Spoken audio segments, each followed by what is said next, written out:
Hello guys, welcome back to my YouTube channel. Today we are going to learn on how to shoot a documentary. If you are a scriptwriter, film director, this is the video to watch.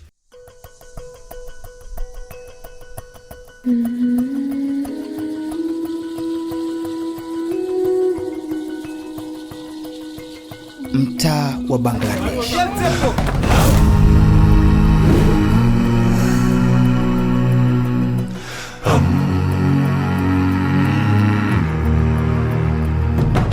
Moja kati ya mitaa yenye idadi kubwa ya watu wanaoishi bila makao rasmi pwani ya Kenya, maarufu kama mitaa ya mabanda.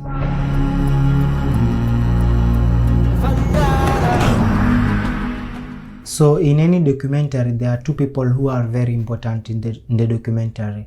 So there is the director and the person in charge of the story. The person in charge of the story, his job is to make sure the story is being followed, like the script, if there is a script. He's in charge of the interviews and the voiceovers. And the person in charge of the visuals, he usually makes sure he has the shots, the angles are correctly, and also he oversees the audio production, since audio is very important. If you are to choose between the video and the audio, you better have the audio clear. So there are three styles of shooting a documentary. The first one is passive storytelling. Like this one is usually like you shoot everything as it unfolds.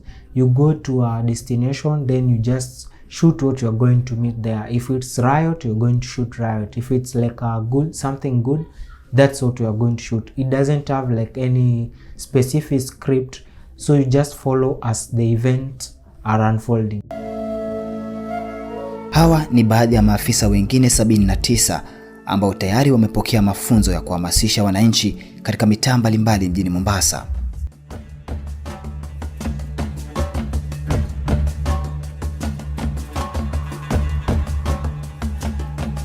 Changamoto nyingine inayoshuhudiwa hapa ni ukosefu wa maji ya kutosha, hasa wakati huu ambapo maji yanahitajika kwa wingi.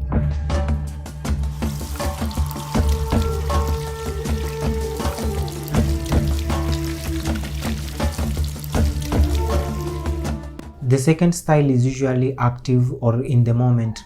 Like this way of shooting a documentary, like you give information, like you're in the moment. If it's something about, like you're talking about sports, you are there with the people who are involved, and most probably there is usually like piece to camera, and there is a sort of a script which is being followed, since you are there with the participant. Or if you are in a rural settlement, you go and visit those places, and usually it's somehow controlled, like you can say who you want to interview or something like that. Vile mimi natengeneza sabuni, naona nimesaidia sana hata watu wa jamii, kwa sababu hii sabuni ndio wanatumia kunawa ili tumalize hii mambo ya corona, kwa sababu corona si mpaka tunawe na sabuni.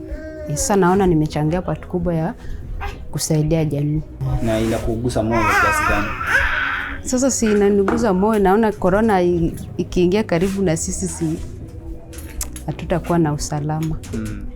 The third one is called a talking head style. Like it is one to one, like me to you, that's a talking head. Or mostly usually it's like a tighter focal length where the person narrates to the viewer, or he narrates to the person interviewing him or her.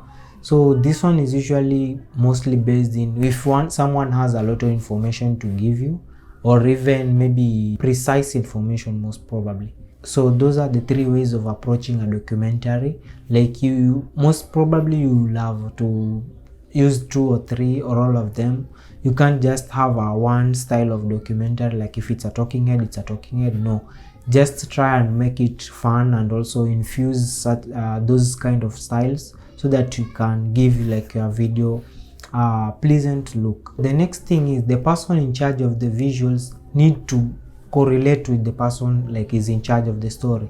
You as the filmmaker needs to understand the story, need to know the environment of which you are filming, like be a part of the story. Don't just like focus on the filming part of it. No, the story is the most important thing, and the visual just supplements the story. So make sure if you are going to interview someone, this person who is doing like prepping. Prepping is whereby you get to know the person you're interviewing. Ask them a few light questions before like the camera starts to roll, so that you can know them and know which question you can trigger to ask, and you get the response that you came to look for. So when it comes to the actual shooting, you need to know the kind of equipment you are using. Like for me, my advice is don't carry a lot of gear. No, that's a big no. Like just carry what you're going to need, because like most of the documentary, they don't like have to take a lot of procedures and maybe even personnel, you know. Just carry a simple setup that you are going to use. Like for me, I use the Ronin S and just my camera and mic, and also even lapel.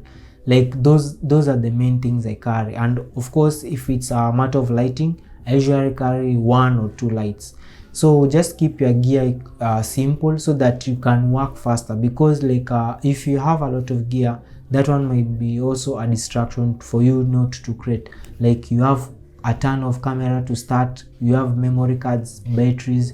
If you have a smaller package, it's easy to have a manageable shoot or production. So another thing which you need to keep in mind is your lens choices. Like for me, I usually have 2 lenses, like a wide lens or and a zoom lens. So a wide lens needs to set the pace, give us more information about the environment or a group of people. Then the tighter lens or the zoom lens, you need to like focus on specific things, even b-roll or something, or a person who is talking, like the talking head. So those are the things which like you need to give priority. Of course, you are the director or you are the cinematographer, you know how to work away with your camera and all that stuff. So I wouldn't go much into those kind of details. Just tell your story which is like authentically.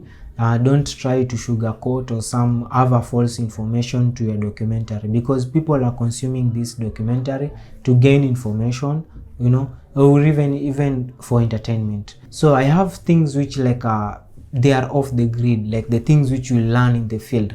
One of them is keep rolling. Always roll like more than you would have rolled in any other project. What I mean is, if somebody is talking, don't just press stop when they stop speaking.